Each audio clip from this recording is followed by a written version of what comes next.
안녕하세요. 경기도교육청 초등교육과 장학사 이원향입니다. 초등학습으로의 평가 유튜브 역량 강화 연수에 관심을 갖고 참여해주신 선생님들께 진심으로 감사드립니다. 지금부터 미래형 학력평가 시스템 기본학력평가에 대한 안내를 드리겠습니다. 경기도교육청은 학력을 기초학력과 기본학력으로 구분하고 기본학력을 모든 학생이 초등학교 또는 중학교를 졸업할 때 반드시 알고 있어야 하는 것으로 배운 것을 활용하여 실제 삶의 맥락에서 문제를 해결할 수 있는 능력으로 안내하고 있습니다. 지난해 시범 운영을 시작으로 올해 초등학교 6학년 대상의 기본학력 평가가 본격 시행되는데요. 오늘은 기본학력 평가의 내용과 적용 사례, 활용 방안에 대한 선생님들의 궁금증을 사례 나눔을 통해 안내드리겠습니다. 이번 연수를 통해 기본학력 평가 시행에 도움이 되는 시간이 되기를 바랍니다. 그럼 연수를 시작하겠습니다.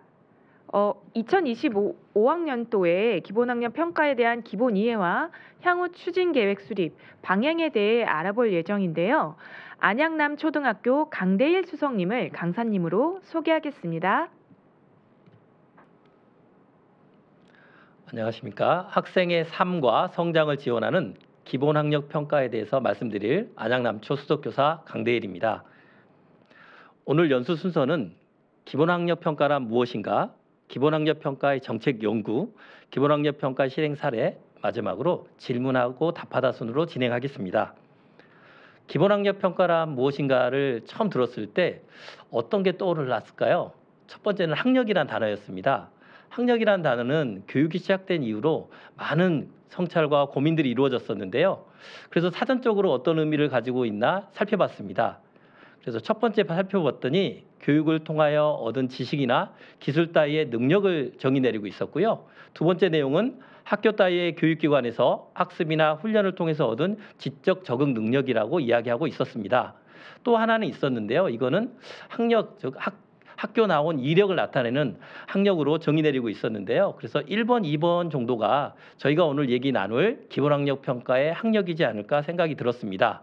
경기도 교육청에서는 학력의 정의를 모든 학생이 학교 교육활동에 주도적으로 참여하여 성공적으로 학습하여 갖춰야 할 능력으로 정의하였습니다.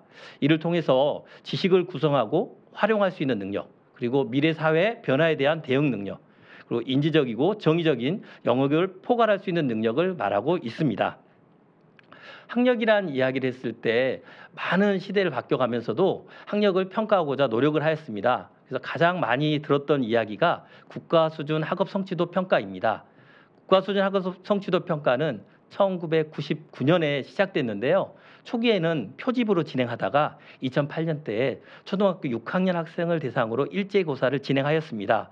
원래 취지가 교육과정 및 교수학습에 대한 효과성을 개선하고 그리고 학생들에 대한 질관리, 그리고 교육정책 수립의 기초 자료를 마련하기 위해서 했었는데요. 부작용 사례가 등장하면서 초등학교에서는 2017년도에 폐기되었고 중등은 여전히 표집으로 유지하고 있습니다. 또 다른 평가는 맞자평이라고 얘기하는 맞춤형 학업 성취도 자율평가입니다. 2022년도부터 진행되면서 초등학교 3학년부터 고등학교 2학년을 대상으로 하고 있고요. 컴퓨터 기반 평가를 하고 있습니다. 물론 초등학교 3학년 친구들은 아직 컴퓨터에 대해서 익숙하지 않기 때문에 지필평가와 온라인 평가를 겸하고 있습니다. 초등학교 3학년은 예전에 3R이라고 불려졌던 문해력과 수리력이고요. 4학년부터 6학년 그리고 중학교, 고등학교에서는 국수, 사과, 영, 전 학년도에 했었던 교육과정을 평가하고 있습니다. 그리고 그 비슷한 역사를 가지고 있는 건데요. 기초학력 진단검사가 있습니다. 기초학력 진단검사는 초등학교 3학년부터 고2까지 똑같은 시기가 맞추고 있는데요. 우리가 예전에는 그 3R이라고 했었던 평가입니다. 근데 그 추후에 발전되면서 초등학교 3학년은 3R 중심이었고요. 그 다음 4학년부터 고등학교 2학년은 아까 맞자평과 같이 국수, 사과, 영을 진행하고 있습니다. 똑같이 온라인과 오프라인 평가를 함께하고 있습니다. 평가는 아닌데요. 요즘에 이제 기본학력 평가와 맥을 같이 하고 있는 게 고교학점제입니다.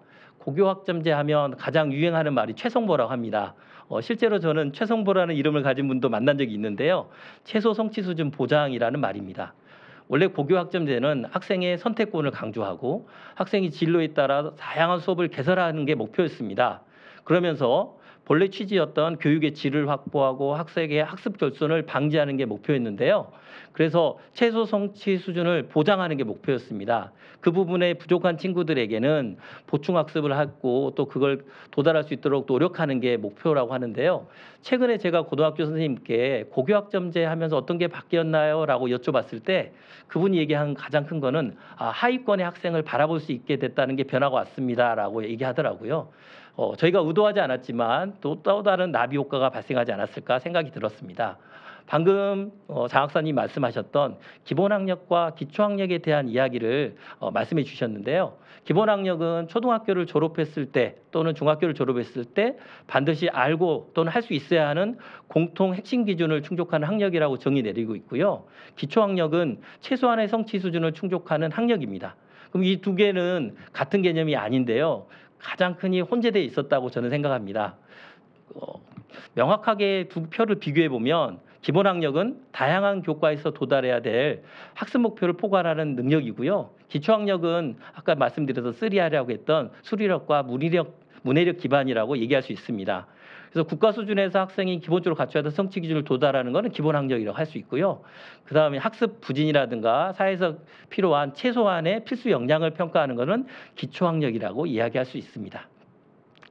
경기도가 기본학력을 전국 최초로 도입했었는데요. 전국 최초로 도입한 기본학력 개념에 대해서 다시 한번 말씀드리면 모든 학생들이 초등학교 졸업하고 중학교를 졸업했을 때 반드시 알고 또는 할 수 있어야 하는 역량을 기반으로 하는 공통 핵심 기준을 충족한 학력입니다.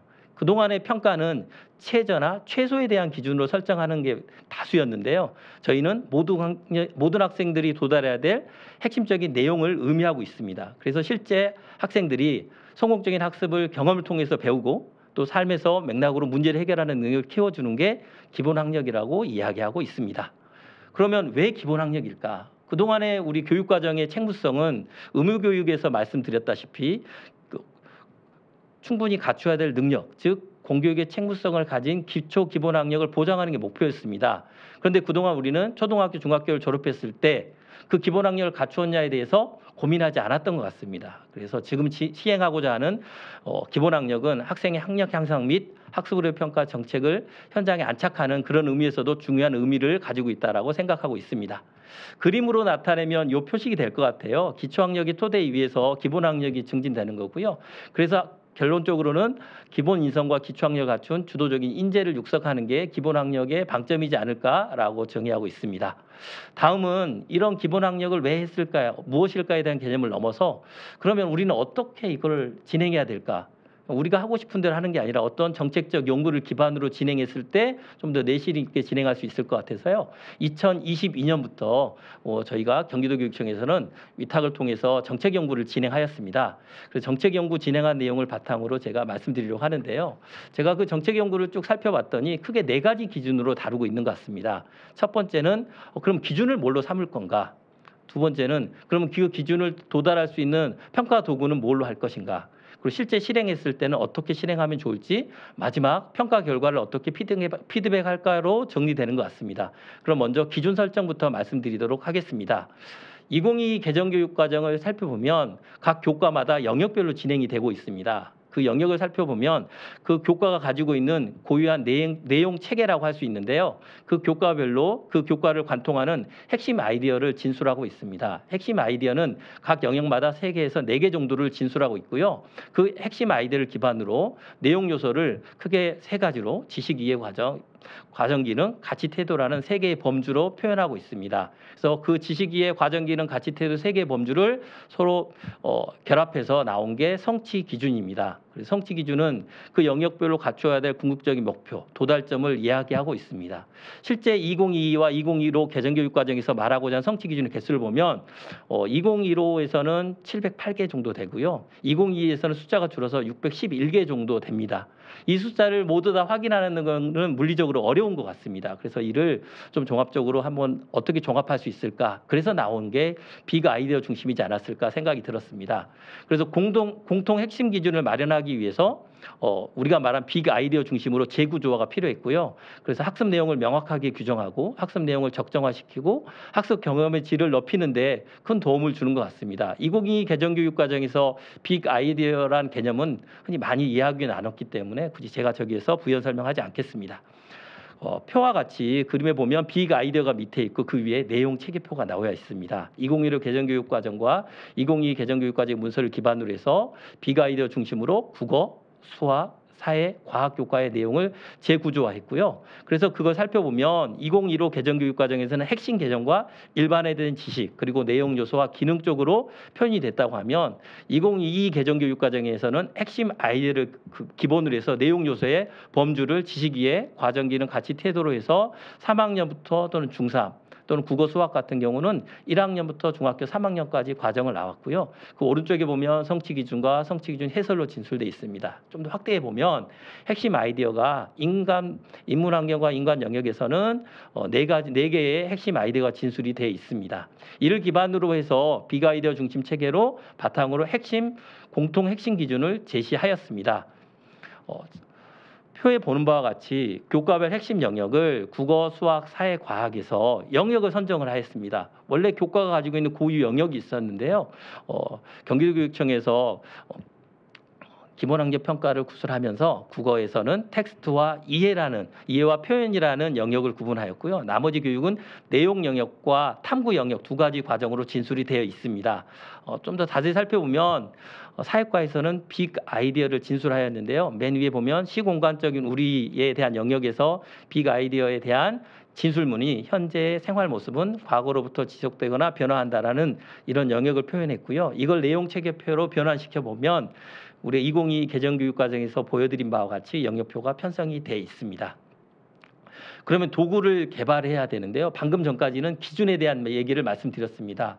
이번에는 도구에 대한 얘기를 드리면 내용 체계와 공통 핵심 기준을 통해서 일관적인 평가 방식을 마련하기 위해서 평가 틀을 개발했습니다. 또한 국어, 수학, 사회, 과학이 가진 교과의 특성을 반영하여 교과가 가진 고유의 특성을 반영한 컴퓨터 기반 평가, 흔히 CBT라고 하는 평가 문항을 구현했고요. 그래서 빅 아이디어, 교과가 가진 고유의 탐구 영역, 맥락으로 구성되어 있습니다. 맥락이란 말이 좀 익숙하지 않는데요. 맥락은 평가 환경인 것 같아요. 그래서 교육적인 상황인지 또는 개인적인 상황인지 사회적인 상황에 따라서 구분하여 평가 문항을 개발하였습니다. 평가 틀을 보면 우리가 평가 틀을 하게 되면 이런 모습이 아닐 텐데요. 이 평가 틀을 가지고 하면 흔히 이용 목적 분류표의 느낌이 좀 난다고 저는 봤습니다. 보면 여기는 국어과의 평가 틀인데요. 내용 요소와 과정, 맥락으로 세 가지로 구분되어 있습니다. 실제로 활용되는 영역을 보면 내용 요소에서는 듣기 평가 영역 담화에 대한 걸 가지고 실제 이해 영역에서는 추론 평가하기, 내용 생성하기를 할 거고 실제 표현 방법에서는 듣기 말하기 영역에서 상호작용하기 그리고 맥락에서는 학습적인 상황에서 이 문항을 출제하겠다라고 하는 거죠. 이용 목적 분류표를 만들었던 가장 큰 이유는 문항에 대해서 타당성을 높이는 거 그리고 골고루 편성하는 것들 그리고 지식 중심이 아니라 지식 이해 과정 기능 이런 다양한 영역의 평가를 하겠다는 게 목표였습니다. 그래서 이 평가틀을 활용하는 것도 그런 이유였지 않았을까라고 저는 생각을 했습니다. 수학과의 평가틀도 있고요. 사회과의 평가틀도 있습니다. 그런데 수학과나 사회과, 과학과는 보면 빅 아이디어가 먼저 나와 있죠. 내용 요소가 먼저 나와 있고요. 그 밑에 과정, 맥락이 평가로 차례차례 진술되어 있습니다. 지금 과학과가 보이는데요. 과학과도 마찬가지 빅 아이디어, 과정, 맥락을 이야기하고 있습니다.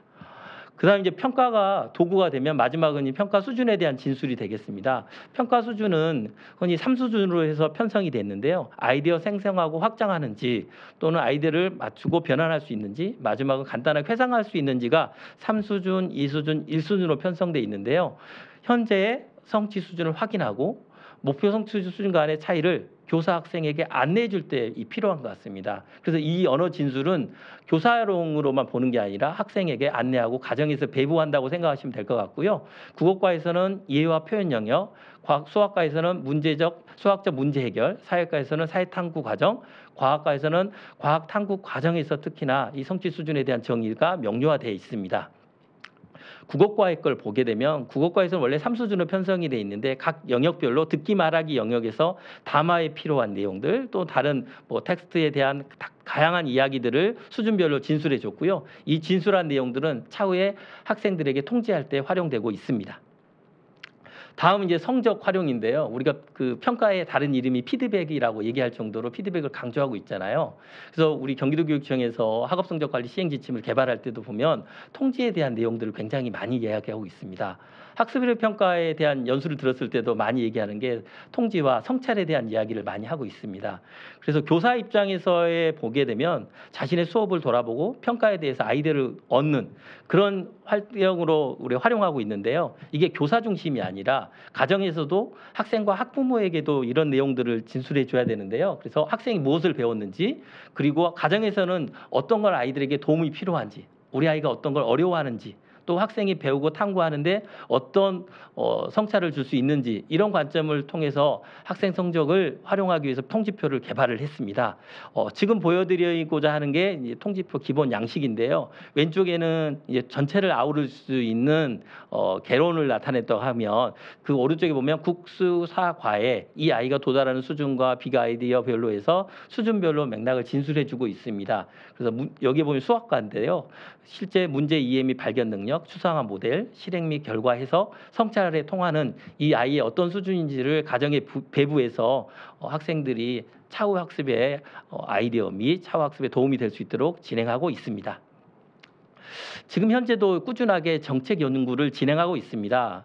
그래서 2025에서는 기존에 있었던 핵심 기준을 개발하고 또 평가 통지에 됐다고 하면 이번에는 이거를 어떻게 현장에서 적용할 수 있을까? 교육과정, 수업, 평가, 맞춤형 피드백 설계에서 어떻게 편리하게 할 수 있을까에 대한 정책 연구를 하고 있고요. 이를 통해서 현장에서 선생님들이 기본 학력이 왜 필요할까? 그리고 이걸 통해서 우리가 학생들에게 무엇을 심어줄까에 대한 고민들을 하려고 지금 정책 연구 실행 중에 있습니다. 추후 9월 이후에 또 이걸 통해서 진행할 수 있을 것 같고요. 또 3차, 2차 평가에서도 이 부분에 대해서 또 이야기 나눌 수 있을 것 같습니다.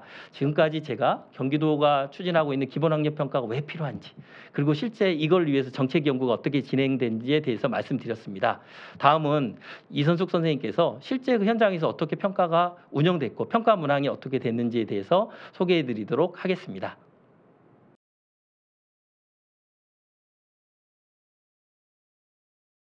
안녕하세요. 기본학력 평가 실행 사례를 나누게 될 안산 해솔초등학교 교사 이선숙입니다. 반갑습니다.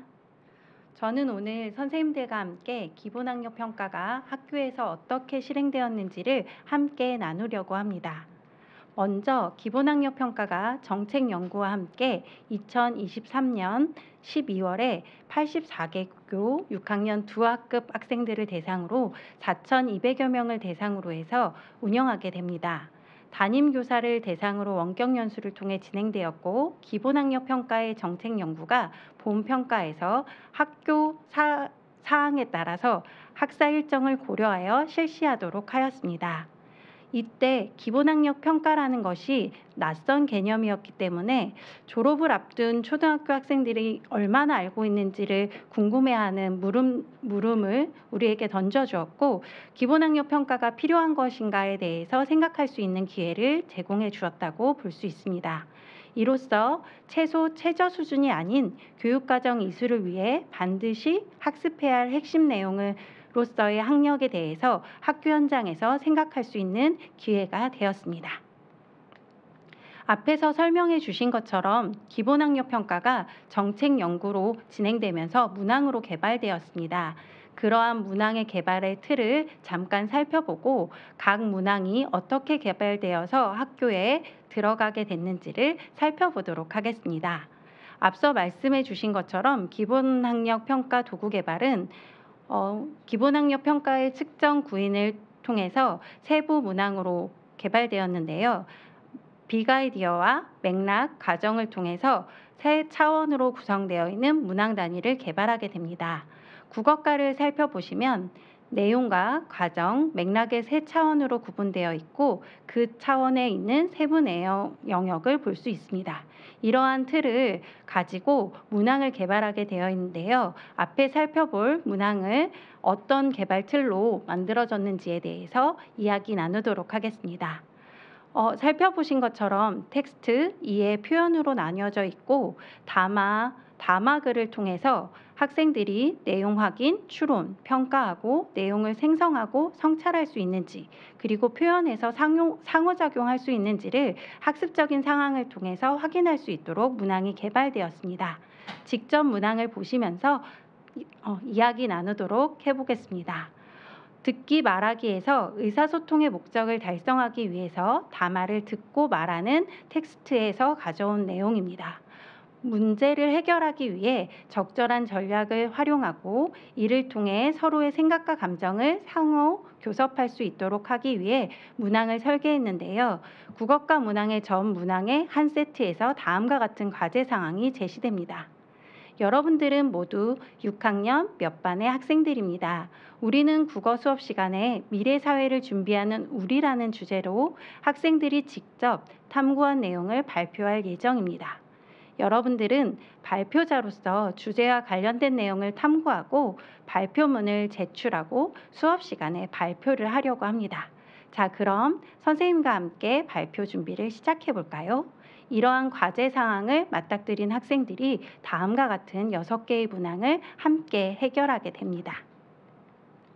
첫 번째 문항은 오른쪽에 보이시는 것처럼 지금은 대화의 내용이 나와 있지만 학생들은 대화 내용이 담긴 애니메이션을 통해서 내용을 확인하고 그 내용에 알맞은 발표자가 고려한 내용들을 확인해 보는 문항입니다. 간단히 살펴보시면 발표자가 이번에 미래에는 어떤 능력이 필요할까에 대해 발표하려고 해. 그래서 미래 사회는 지금과는 다를 테니까 우리가 어떤 능력을 길러야 하는지 궁금했어. 그리고 친구들도 충분히 관심을 가질 만한 내용이라고 생각했지. 라는 간단한 대화의 내용을 듣고 그것과 관련해서 문제를 해결하는 것입니다.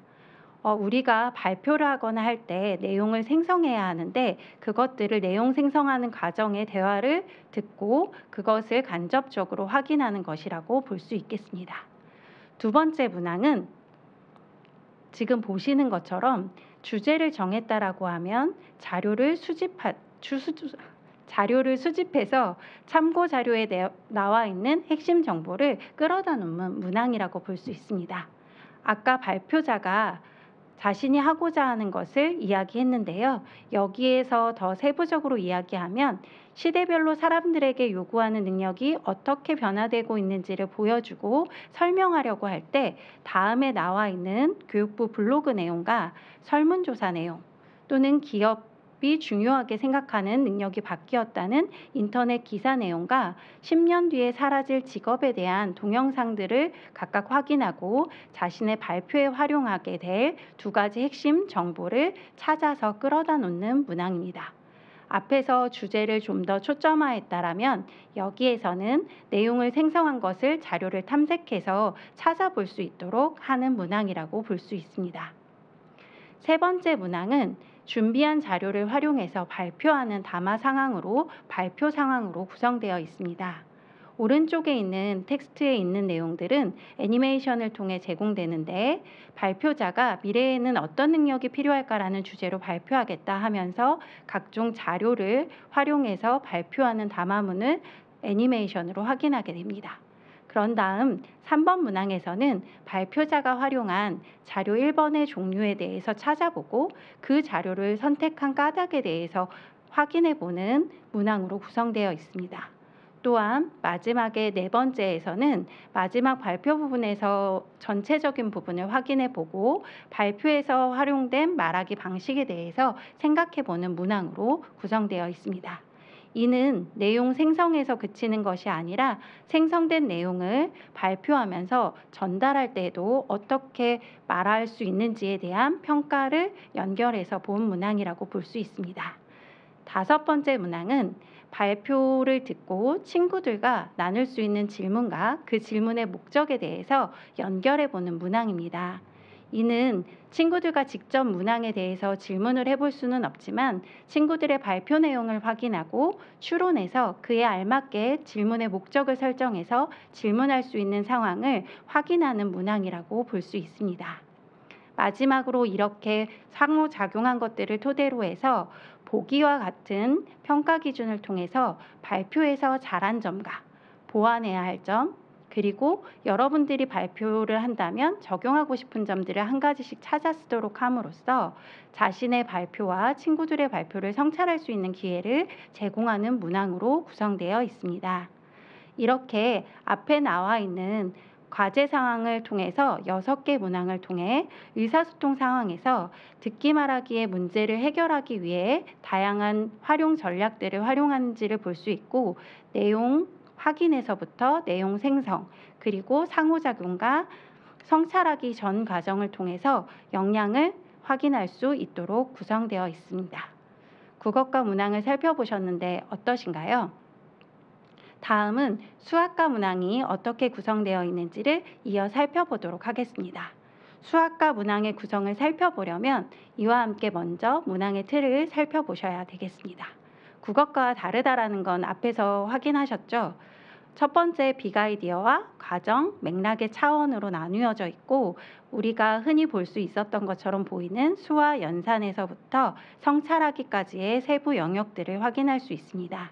이번에 선생님들과 함께 확인해 볼 문항은 빨간색으로 표시되어 있는 해당하는 내용이라고 볼 수 있습니다. 변화와 관계를 알아보기 위한 수학적 관계의 모델링을 하고 문제를 이해하고 수학적으로 표현해서 결과를 해석하고 새로운 상황에 적용하는 일련의 과정을 앞에서는 교육적 상황으로 살펴보았다면, 이번 문항은 개인적인 상황으로 살펴보는 문항으로 구성되어 있습니다. 그러면 한번 문항의 틀을 토대로 개발된 문항을 확인해 보도록 하겠습니다. 수학과 문항의 예시는 다음과 같은 내용으로 구성되어 있습니다. 비례 관계는 학생들 사이에서 대상들 관계에서 배수적인 관계를 표현하며 일상의 문제를 해결하는 데 매우 유용하게 활용되는 것입니다. 이를 수학적인 모델링과 추상화하는 과정을 통해서 실생활 문제를 해결할 수 있도록 문항이 구성되어 있습니다. 개인적 과제 사항은 다음과 같습니다. 학생이 새로운 동네로 이사를 가게 되었고, 새로운 도서관에서 있다가 부모님의 심부름으로 빨리 어느 곳을 갔다가 돌아와야 하는 상황입니다. 그래서 어떻게 해결하는지를 4개의 문항으로 함께 살펴보도록 하겠습니다. 첫 번째 문항은 빵집에서 집을 거쳐 돌아오는 여러 경로 중에서 최단 경로를 지도에 직접 표시해보고 몇 센티미터인지 구하는 문항입니다. 보시는 것처럼 자신이 낯선 곳에서 어느 곳을 가려고 할 때 최단 기간으로 가려고 하면 어떻게 해야 하는지를 고민하게 되는데요.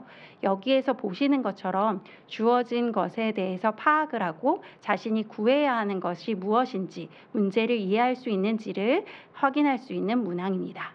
이렇게 확인을 한 후에는 두 번째 문항처럼 빵집 사이에 A와 B 사이의 직접적인 지도상의 거리를 통해서 실제 거리를 구할 수 있도록 비례식을 세우는 것입니다. 수학과에서 중요하게 다뤄지고 있는 것처럼 수와 식 등을 이용해서 수학적으로 표현하는 것은 추상화와 모델링의 영역이라고 볼 수 있습니다. 세 번째는 빵집을 다녀오는 코스를 3가지로 제공해 줍니다. 그 중에서 집으로 가는 경로 중에 가장 짧은 경로를 찾아보고 실제 거리를 알맞게 짝지은 것을 고르는 것입니다. 다양한 길줄 중에 어떤 것들이 있는지를 살펴보고 최단 경로를 통해서 문제 해결 과정의 의미를 해석하고 그것을 실행을 통해서 알아볼 수 있는 문항이라고 볼 수 있습니다. 혹시 기억하실지 모르겠는데요. 마지막 문항의 설계는 4번째에서 새로운 상황에서도 적용할 수 있는지를 확인해 보는 문항입니다. 빵집만 가는 것이 아니라, 그런 빵집이 아니라 전학을 가게 된 새로운 곳에서 자신이 가게 될 학교 중에서 가장 가까운 학교가 어디인지, 그리고 실제 통학거리를 통해서 어디를 가게 되는지 준비할 수 있는 문항으로 새로운 상황을 적용한 문항입니다. 그래서 해당하는 학생이 가까이에 있는 두 초등학교에서 집에서 직접 가까운 경로를 지도상에서 확인하고 실제 거리를 비교하여 새로운 문항 상황에서도 비례식을 활용해서 할 수 있는지를 성찰할 수 있도록 구성된 문항입니다. 앞에서 살펴본 것처럼 국어과의 담화 상황에서의 문항처럼 여기에서의 수학과에서의 문항은 비례식을 활용해서 추상화 모델링을 통해 함께 새로운 상황에서 문제를 해결할 수 있는지 살펴보는 문항으로 구성되어 있습니다. 국어과 문항과 수학과 문항을 살펴보았는데요. 어떠셨나요? 기본학력 평가에 대해서 조금 맛볼 수 있는 기회가 되셨을까요? 이런 평가 문항을 학생들이 학교에서 마주했을 때 반응이 궁금하지 않으신가요? 지금부터는 학교에 기본학력 평가가 갔을 때 어떻게 준비됐고 어떤 반응이 이루어졌는지에 대해서 살펴보도록 하겠습니다. 23년도에 기본학력 평가 정책연구로서 학교가 시행 준비를 하게 됩니다. 학생들이 분주하게 무언가 준비를 하고 있는데요. 보이시는 것처럼 교실에서 스마트 기기와 함께 마우스와 이어폰을 통해서 평가에 참여할 수 있는 준비를 하고 있는 모습입니다. 이 당시에는 제공된 주소를 통해서 들어가면 학교 정보를 입력해서 학생들이 평가에 참여할 수 있었는데요. 오른쪽에 보이는 사진에서처럼 앞에 제가 말로 전해드린 애니메이션들을 학생들은 직접 애니메이션을 통해서 들어보고 해보는 역량평가를 진행하였습니다. 학생들이 각자 해당하는 속도에 맞춰서 문항을 해결하는 모습을 사진으로 엿볼 수 있는데요. 이때 새로운 방식의 평가 방식에 재미와 흥미를 느끼면서 끝까지 문항을 잘 해결한 친구들도 제법 많았고요. 일부 학생들에서는 조금 새로운 방식에 낯설고 어렵다고 반응하는 친구들도 있었답니다. 앞에서 얘기해 주신 것처럼 평가만 했다고 해서 끝나는 것이 아니겠지요. 그 결과에 대해서 학생들이 받아보게 되는데요. 앞에서 설명해 주신 것처럼 각 교과별 어떤 성취를 했는지에 대해서 안내를 하게 됐는데 평가 결과 링크를 통해서 확인한 학생들과 가정에서는 기본학력 도달도를 확인할 수 있어서 좋았고 어느 부분을 중학교 가기 전에 보충할 수 있는 기회를 제공해 주었다는 면에서 매우 긍정적인 반응을 보였습니다. 이렇게 23학년도에 기본학력 평가가 정책연구로서 학교에 갔을 때의 모습을 살펴보았는데요. 다음은 24년도에 어떻게 운영이 되었는지를 학교의 모습을 통해 간단히 보도록 하겠습니다. 24년도에는 23년도와 달리 표집이 아니라 기본학력 평가가 시범 도입되면서 학교 선생님들께서 자율적으로 선택할 수 있는 기회를 제공해 드렸습니다. 이로 인해 학교에 처음 왔을 때는 작년과 마찬가지로 기본학력 평가가 무엇이고 그것이 필요한 것인지에 대한 고민을 던져주었고 그걸 통해 학교에서는 하이러닝 기반의 평가 등을 한다는 내용을 듣고 선생님들과 협의를 통해 고민하게 됩니다. 많은 학교가 고민하지만 그중에 선택한 학교들의 이야기를 들어보면 기본학력 평가는 졸업생들의 학습 수준을 알 수 있고 그로 인해서 어려움을 겪지 않도록 안내해 줄 수 있다라는 중요한 의미를 가지고 선택을 하셨고 올해에는 하이러닝을 통해서 평가지를 배부하고 채점이 가능하기 때문에 즉각적으로 피드백해 줄 수 있다라는 장점에서 선택을 하셨다고 하였습니다. 여러 학교들의 선생님들과 함께 바쁜 시기지만 어떻게 이렇게 선택하실 수 있었는지에 대해서 여쭤봤을 때의 반응은 세 가지로 나누어서 살펴볼 수 있었습니다. 첫 번째는 중학교 준비 자료를 제공해 줄 수 있다는 것이었습니다. 중학교 진학 후에 학습에 어려움이 없도록 기본학력을 점검할 수 있다는 점에서 기본학력 평가를 선택할 수 있었다고 합니다. 둘째는 객관적인 학습 결과를 제공해 줄 수 있다는 면이 긍정적으로 작용을 했다고 합니다. 기본학력 평가를 통해서 경기 초등학력 기준에 따라서 학습 결과를 객관적으로 보여줄 수 있다는 것이 선생님들에게 어렵지만 한번 시도해 볼 수 있는 의미 있는 것이라고 의미를 전달해 주었습니다. 또한 하이러닝 연계 CBT 기반의 평가는 미래 사회의 교육과정의 평가 방식에 대한 변환에 대해서 생각해 볼 수 있는 기회를 제공되었고 그래서 선도적으로 해보고 싶다라는 생각으로 지원을 하셨다고 들었습니다. 24학년도 기본학력 평가는 24년 12월에 희망해 주신 초등학교 20개 교를 대상으로 설명회를 실시한 후 평가를 시행하게 됩니다. 학교 학사 일정에 따라서 12월 16일에서 27일 사이에 시행을 하고 해당하는 피드백을 통해서 프로그램을 활용해서 채점 결과를 통해 수준 척도와 수준 등의 결과의 성적을 도출해서 피드백할 수 있는 기회를 제공하였습니다. 이때에도 간단히 시행 준비가 필요했는데요. 우선 교사는 하이러닝을 연계해서 평가를 준비해야 했습니다. 간단히 로그인해서 우리 반 학생들을 관리하고 하이러닝 연계되어 있는 문제를 검색해서 문제를 배포하는 설정을 하셨습니다. 그러면 학생들은 하이러닝에 접속하여 내 컨텐츠에서 평가를 시작하였고 선생님들께서는 교실에서 학생들이 어려움 없이 평가에 임할 수 있는지를 관리 지원하는 형태로 운영되었습니다. 결과 처리 및 피드백은 하이러닝이 가지고 있는 장점처럼 평가 결과가 끝나는 즉시 결과 보기가 가능했고 그 결과 보기의 내용에는 정답률뿐만 아니라 문항당 학생의 풀이 평균 시간이나 정오표 등을 다양하게 확인할 수 있었습니다. 이로 인해서 낮은 수준의 학생들에게는 담임교사의 상담을 통해서 맞춤형 피드백을 제공할 수 있다는 면에서 매우 긍정적인 의미를 볼 수 있었습니다. 이렇게 24학년도 기본학력평가가 시행을 통해서 그 효과를 볼 수 있었는데요. 학생들에게는 경기 초등학력 기준에 따라서 객관적인 결과 지표를 받아볼 수 있다는 면에서 매우 긍정적인 의미의 효과를 이야기했고요. 특히 중학교 올라가기 전에 어떤 공부를 해야 할지에 대한 고민을 해결해 줄 수 있다는 면에서 매우 가정에서도 높은 지지도가 있었습니다. 그리고 선생님들께서는 바쁜 시기에도 참여를 했을 때 불편하지 않았는지에 대해 여쭤봤을 때 실제 삶의 맥락과 관련된 평가에 대해서 엿볼 수 있었고 경기도 초등학력 기준에 대한 평가를 이렇게 실시할 수 있었구나라는 부분을 고려할 수 있다는 점에서 기본학력 평가 문항 구성 방식을 확인할 수 있다는 긍정적인 평가를 받을 수 있었습니다. 그리고 디지털 평가 방식으로 미래 평가가 계속 전환되고 있는데 CBT 평가를 하면서 학생들도 수월하게 적용할 수 있는 부분을 볼 수 있었고 피드백할 수 있는 자료, 기초 자료가 바로 나올 수 있다는 면에서 선생님들께서 인식 전환을 할 수 있는 기회를 제공해 주었다라고 평가해 주셨습니다. 이렇게 23년 기본학력 평가 정책 평가를 통해서 접했던 문항이 24학년도 기본학력 평가에서도 선생님들의 좋은 긍정적인 반응을 보이면서 잘 마무리되었습니다.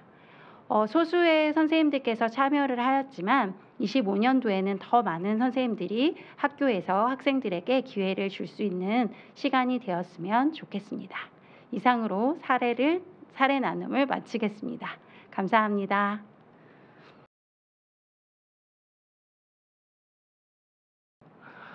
마지막으로 기본학력 평가 질문에 답하다 시간인데요. 네. 실제로 선생님과 제가 기본학력 평가에 대한 이야기를 나눴습니다.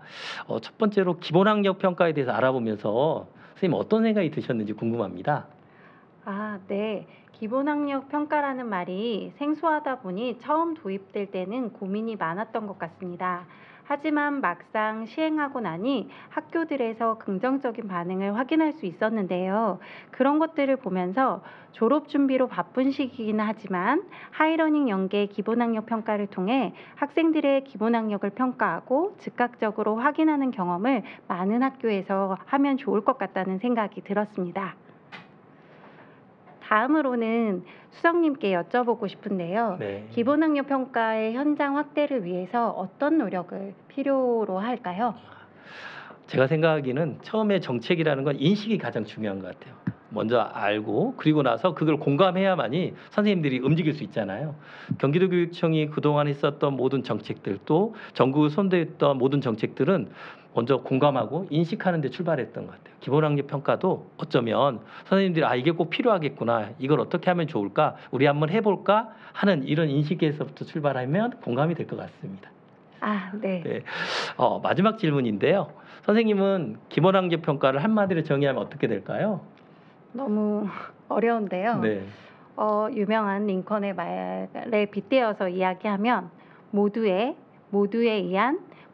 위한 평가가 아닌가라는 생각이 듭니다. 모두를 위해 해야 하고 그걸 통해서 토대를 쌓고 학생들이 성장할 수 있도록 지원하는 것이 기본학력이 아닌가라는 생각이 듭니다. 그럼 수석님께서는 네. 앞에서부터 쭉 이야기를 해주셨는데요. 네. 수석님께서 생각하시는 기본학력 평가를 한마디로 정의한다면? 네, 제가 생각하는 기본학력 평가는 선택이 아니라 필수다라고 말씀드리고 싶습니다.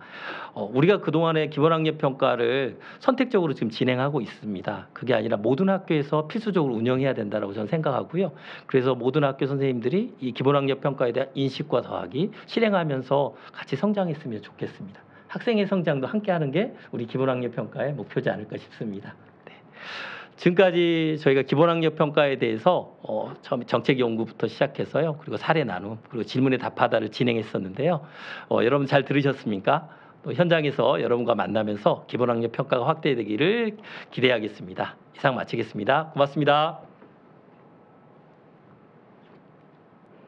네, 기본학력 평가에 대해 궁금했던 부분을 짧은 강의와 함께 실천 사례를 통해 들을 수 있어 의미 있는 시간이었습니다. 올해에도 9월에서 10월 초등 기본학력 평가 시행을 앞두고 있는데요. 권역별 설명회도 준비하고 있고 추후 공문으로도 안내될 예정입니다. 이러한 내용들을 참고하셔서 설명회도 참석해 주시고 평가 시행에도 많이 참여해 주시기를 부탁드리겠습니다. 마지막으로 초등학습으로의 평가 유튜브 역량 강화 연수에 대해 안내드리겠습니다. 이번 연수는 방금 보신 기본학력 평가 영역 외에도 학습으로의 평가, 논수령 평가에 이어 평가 결과 기록 및 활용에 대한 기획 유튜브 연수로 경기도 교육청 유튜브 채널과 경기교사원 TV 초등에 함께 공개됩니다. 이후 다른 주제의 연수에도 꼭 참여해 주시기를 바랍니다. 이것으로 2025학년도 초등학습으로의 평가, 기본학력 평가 영역 연수를 모두 마치겠습니다. 연수에 참여해 주셔서 감사드립니다.